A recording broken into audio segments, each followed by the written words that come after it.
अच्छा, ये जो जैसे अभी हम डिस्कस कर रहे हैं कि पत्नी का कहीं और है, पति का कहीं और है, ये प्रेत की वजह से होता है। बिल्कुल, प्रेत की वजह से, आवतों की वजह से। तो प्रेत ऐसा क्या करता है, मतलब उसको किस चीज का स्वाद चाहिए? जो प्रेत अपने वक्त पे जिंदा थे, उन्होंने बड़े भिन्न भिन्न प्रकार के स्वाद लिए, जब तो प्रेत बने, मर के भूत प्रेत बने, पिशाच बने। तो अब अपने घर परिवार में आ गए।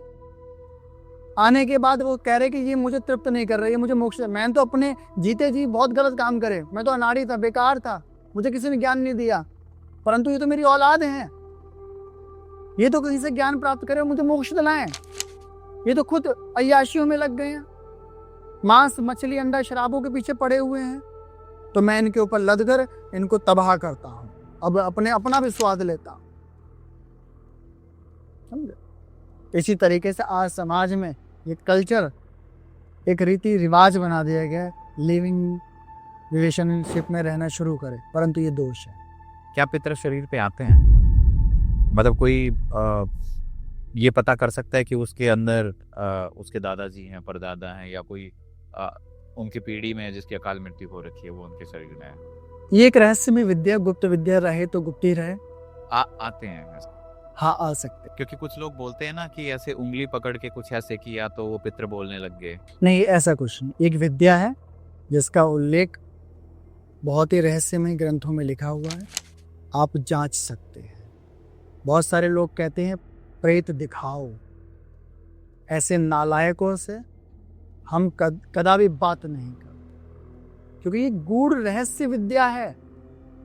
ये चौराहे पे बैठकर डमरू बजाकर दिखाई नहीं जाती है, हमें लगता है जिसके लिए महत्वपूर्ण है तो उसको दिखाया भी जा सकता है। टेढ़ेश्वर धाम पर यह विद्या संत महात्मा और बड़े रहस्यमय अघोरियों से प्राप्त करी हुई। अरे थोड़ा टेढ़ेश्वर धाम के बारे में बताइए आप। टेढ़ेश्वर धाम अपने में एक रहस्यमय स्थान है, जिसका जिक्र वेद पुराणों में भी कहीं ना कहीं मौजूद। कहाँ पे है ये जगह? ये शाहजहानपुर में, उत्तर प्रदेश में आए गांव में विराजमान टेढ़ेश्वर धाम है, जहाँ पे बहुत ही सुंदर अद्भुत शिवलिंग है, इंद्र भगवान के द्वारा बनाया हो। वहाँ पे परलौकिक शक्तियाँ, अक्षमात शक्तियाँ आदि शिव गण मौजूद हैं, जिनकी देखरेख, जिनकी सेवा कर कर जो मुझे उपलब्ध हुआ, जो मैं समाज को सत्य बता पा रहा हूँ, ये उन्हीं पराशक्तियों के द्वारा। बहुत ही प्राचीन मंदिर होगा। बहुत ही प्राचीन, पांडवों से भी पहले। इंद्र भगवान को श्राप मिला था, उनके माध्यम से शिवलिंग बना। जैसे मैं बताता हूँ, हमारे ही सनातन में ही पितरों को मोक्ष मिलता है। बॉलीवुड में एक हीरो है सिल्वेस्टर स्टैलोन, हाँ। उनका एक पुत्र था जो अकस्मात मृत्यु को प्राप्त हो गया, किसी फ्लैट में पड़ा हुआ मिला हुआ।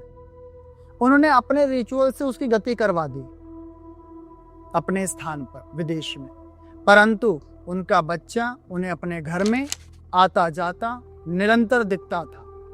उन्होंने सोचा कि शायद मेरा प्रेम उससे ज्यादा था, इसलिए कहीं ना कहीं दिमाग में बातें बैठी हैं तो हलचल बन रही है, परंतु ये सिलसिला रुका नहीं, निरंतर चलता रहा और कहीं ना कहीं उन्हें बीमारी भी होने लग गई। तो उन्होंने किसी जानकार से इसकी सलाह करी, तो किसी इंडियन ने उन्हें सलाह दी, आप इंडिया जाएं और हरिद्वार में उसके नाम का पिंडदान करा।